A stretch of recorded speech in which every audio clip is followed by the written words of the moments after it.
পৃথিবীর সবচেয়ে রহস্যময় মানবের নামটি কি? এই প্রশ্ন যদি করা হয় তাহলে অনায়াসেই অনেকেই বলে দিতে পারবে। পৃথিবীর সবচেয়ে রহস্যময় মানব হযরত খিজির আলাইহিসসালাম এর সম্পর্কে আমাদের আজকের এই ভিডিওতে আলোচনা করতে চাই। খিজির আলাইহিসসালামের নামটি মুখে আসলে অনেকেরই মনে চলে আসে খিজির আলাইহিসসালাম কি এখনো জীবিত আছে নাকি মারা গেছে। তার পাশাপাশি খিজির আলাইহিসসালামের নামটি নিলে তার সাথে আরেকটি নাম যোগ হয়ে যায়। সেই নামটি হলো বাদশাহ জুলকারনাইন এবং আবে হায়াত সম্পর্কিত একটি বিষয়। এবং খিজির আলাইহিসসালামের সাথে মুসা আলাইহিসসালামের কি কি ঘটনা ঘটেছিল এই সকল কিছু নিয়ে আজকের এই ভিডিও সাজানো হয়েছে। তো চলুন শুরু করা যাক। আর আমাদের চ্যানেলে নতুন হয়ে থাকলে অবশ্যই চ্যানেলটি সাবস্ক্রাইব করে দিবেন। প্রথমে আসুন দেখি পবিত্র কোরআন শরীফে খিজির আলাইহিসসালাম সম্পর্কে কি বলা হয়েছে। সূরা আল কাহাফে একজন জ্ঞানী ব্যক্তির কথা উল্লেখ আছে, কিন্তু কোনো নাম বলা হয়নি। চলুন দেখি। এরপর তারা সাক্ষাৎ পেল আমাদের বান্দাদের মধ্যে একজনে, যাকে আমরা আমাদের কাছ থেকে অনুগ্রহ দান করেছিলাম ও আমাদের কাছ থেকে শিক্ষা দিয়েছিলাম এক বিশেষ জ্ঞান। সূরা আল কাহফ। তার মানে নামবিহীন একজন জ্ঞানী ব্যক্তির উল্লেখ আছে এই সূরায়। তাহলে প্রশ্ন আসতে পারে, কেন ইনাকে খিজির আলাইহিসসালাম বা কাদির আলাইহিসসালাম নামে অভিহিত করা হচ্ছে? এখানে চলে আসে হাদিসের প্রসঙ্গ। বুখারীর হাদিসে তার নাম কাদির উল্লেখ করা হয়েছে। কাদির অর্থ সবুজ শ্যামল। রাসূলুল্লাহ সাল্লাল্লাহু আলাইহি ওয়াসাল্লাম তার নামকরণের কারণ প্রসঙ্গে বলেন যে তিনি যেখানে বসতেন সেখানেই ঘাস উৎপন্ন হয়ে যেত, মাটি যে রূপেই হোক না কেন। তার মানে আমরা সূরা আল কাহফে উল্লেখিত একজন জ্ঞানী ব্যক্তির সন্ধান পাই এবং সহিহ হাদিস দ্বারা তার একটি নাম পাই। এ পর্যায়ে আমি অনুরোধ করব আপনাকে সূরা আল কাহফ পড়ার জন্য, তাহলে এই ঘটনাটি সম্পূর্ণরূপে বুঝতে পারবেন। সূরা কাহফের 65 থেকে 82 নম্বর আয়াত পর্যন্ত বাংলা অর্থ সহকারে পড়লে সুস্পষ্টভাবে মুসা আলাইহিসসালাম এবং খিজির আলাইহিসসালাম এর সাথে কি ঘটনা ঘটেছিল তা সম্পূর্ণরূপে বুঝতে পারবেন। সূরা আল কাহফের 65 থেকে 82 আয়াত পর্যন্ত সুস্পষ্টভাবে মুসা আলাইহিসসালাম এর সাথে এই জ্ঞানী ব্যক্তির কিছু কর্মকাণ্ড বর্ণনা আছে। চলুন সহজভাবে তা জেনে নিই। একদিন হযরত মুসা আলাইহিসসালাম বনী ইসরাঈলীদের উদ্দেশ্যে ধর্মীয় বক্তব্য দিচ্ছিলেন। এমন সময় একজন তাকে জিজ্ঞাসা করেন, এই জামানায় সর্বশ্রেষ্ঠ আলেম কে? জবাবে মুসা আলাইহিসসালাম বললেন, আল্লাহ পাক আমাকে সর্ব অপেক্ষা অধিক ইলম দান করেছেন। আল্লাহ পাক এই জবাব পছন্দ করলেন না। সাথে সাথে আল্লাহ পাক বললেন, তোমার তো উচিত ছিল উক্ত প্রশ্নের উত্তর আল্লাহ পাকের জ্ঞানের সুপর্দ করে দিয়ে বলা। আল্লাহ পাকই অধিক অবগত আছেন। অতঃপর তার উপর ওহী নাজিল করলেন, দুই সাগরের সংযোগস্থলে আমার এক বান্দা আছে, সে কোনো কোনো বিষয়ে তোমার থেকে অধিক জ্ঞানী। হযরত মুসা আলাইহিসসালাম জিজ্ঞাসা করলেন, হে পরওয়ারদিগার, আপনার সে বান্দার নিকট কোন পথে যাওয়া যাবে? আল্লাহ পাক বললেন, তোমার তলের ভেতর একটা ভাজা মাছ রান্না করে নিয়ে যাও। যে স্থানে ওই মাছটি হারিয়ে যাবে সেখানেই আমার ওই বান্দাকে পাবে। যথারীতি হযরত মুসা আলাইহিসসালাম তার খলিফা ইউশা ইবনে নুন আলাইহিসসালামকে সাথে নিয়ে সমুদ্র অভিমুখে যাত্রা করেন। এক জায়গায় গিয়ে হযরত মুসা আলাইহিসসালাম ঘুমিয়ে পড়লে মাছটিতে প্রাণের সঞ্চার হয় এবং লাফ দিয়ে সাগরের পাড়ে সাঁতরে চলতে থাকে, যা ইউশা ইবনে নুন আলাইহিসসালাম দেখেন, কারণ তখন তিনি জাগ্রত ছিলেন। এখানে কিছু ঘটনার পর যা কোরআন শরীফে লিপিবদ্ধ আছে, তারা মাছটিকে সাগরের মাঝে অনুসরণ করেন, কারণ মাছটি যে পথে যাচ্ছিল সে পথের পানির জমাট বেঁধে শক্ত হয়ে তারা সেই রাস্তা অনুসরণ করে দুই সমুদ্রের মিলনস্থলে পৌঁছালেন এবং সেখানে একজন মানুষকে দেখতে পেলেন বসে থাকতে। তিনি খিজির আলাইহিসসালাম।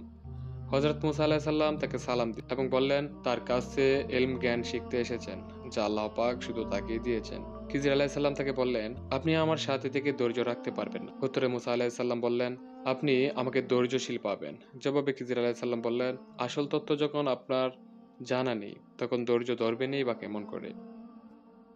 খিজির আলাইহিসসালাম তাকে শর্ত দিলেন, তার কাজ মুসা আলাইহিসসালাম এর কাছে যতই আজব লাগুক না কেন সে কোনো প্রশ্ন করতে পারবে না। পরে তিনি ওই কাজের ব্যাখ্যা নিজে মুসা আলাইহিসসালামকে দিবেন।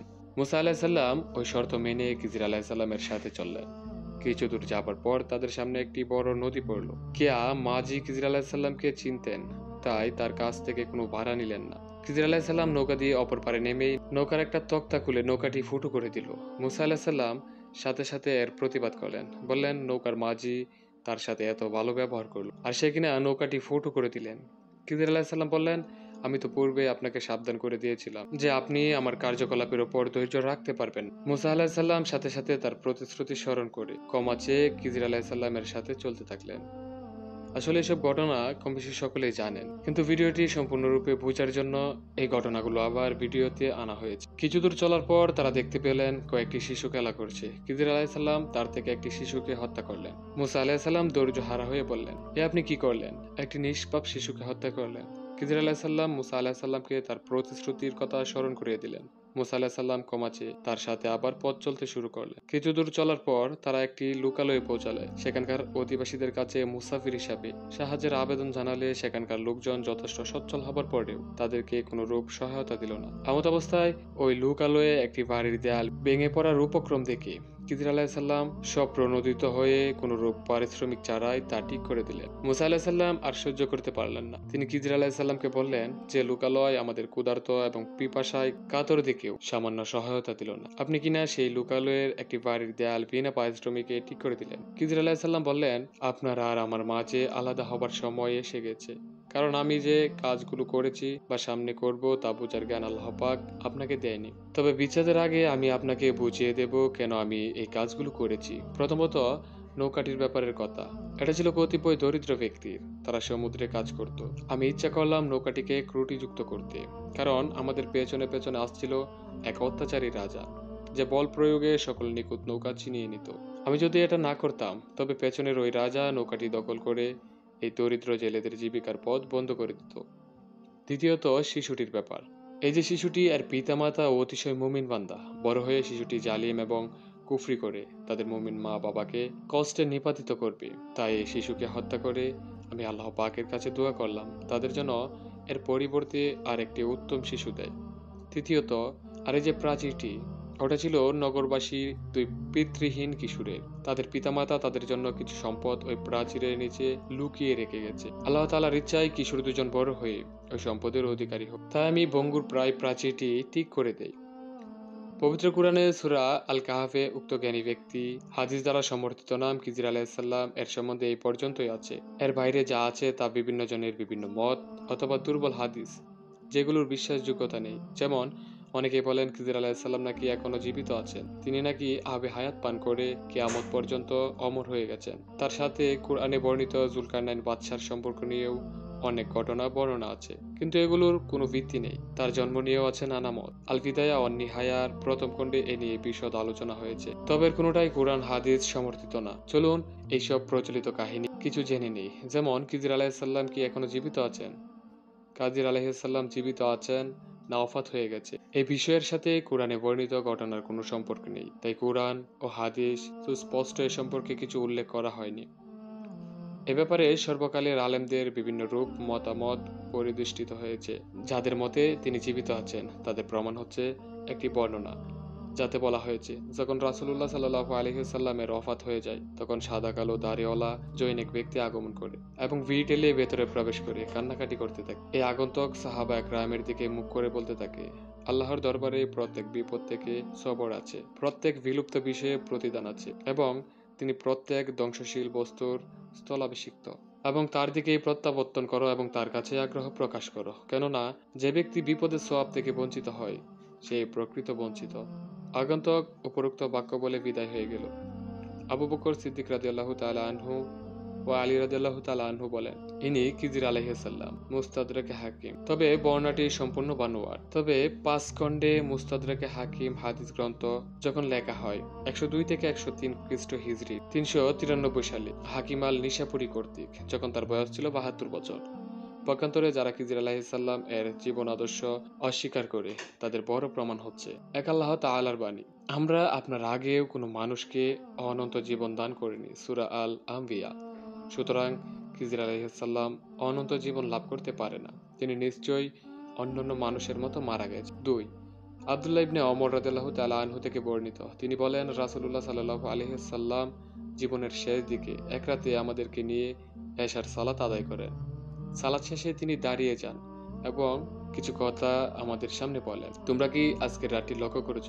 এই রাত থেকে 100 বছর পর আজ যারা পৃথিবীতে আছে তাদের কেউ জীবিত থাকবেন। খিজির আলাইহিসসালাম রাসূলুল্লাহ সাল্লাল্লাহু আলাইহি ওয়াসাল্লামের আমলে জীবিত থাকলে তার কাছে উপস্থিত হয়ে ইসলামের সেবায় আত্মনিয়োগ করার জন্য অপরিহার্য ছিল, কেননা হাদিসে বলা হয়েছে মুসা আলাইহিস সালাম জীবিত থাকলে আমার অনুসরণ করা ছাড়া তার গন্তব্য ছিল না। মুসনাদে আহমদ, কারণ আমার আগমনের ফলে তার দিন রহিত হয়ে গেছে। 4 বদরের প্রান্তরে রাসূলুল্লাহ সাল্লাল্লাহু আলাইহি ওয়াসাল্লাম বলেছিলেন, যদি আপনি এক ক্ষুদ্র দলটিকে ধ্বংস করেন, তবে জমিনের বুকে আপনার ইবাদতকারী কেউ থাকবে না। এতে বোঝা যায় খিজির আলাইহিস সালাম নামক সেই জ্ঞানী ব্যক্তি জীবিত নেই। এসব দলিল প্রমাণ দ্বারা সুস্পষ্ট হয়ে যায় খিজির আলাইহিস সালাম জীবিত নেই। সুতরাং যারাই তার সাথে সাক্ষাতের দাবি করবে তারাই ভুলের উপর রয়েছে। এটাও অসম্ভব নয় যে শয়তান তাদেরকে খিজির আলাইহিসসালামের রূপ ধরে বিভ্রান্ত করছে, কারণ শয়তানের পক্ষে খিজির আলাইহিসসালামের রূপ ধারণ করা অসম্ভব নয়। এবার চলুন খিজির আলাইহিসসালামকে নিয়ে কিছু প্রচলিত ভ্রান্ত ধারণা জানি। অনেকেই বলেন খিজির আলাইহিসসালাম বাদশাহ জুলকারনাইন, অনেকেই এই বাদশাকে সম্রাট আলেকজান্ডার হিসাবে চিহ্নিত করার প্রয়াস পান, যার কোনো ভিত্তি তো নেই। উপরন্তু এগুলো বলে মানুষকে বিভ্রান্ত করে।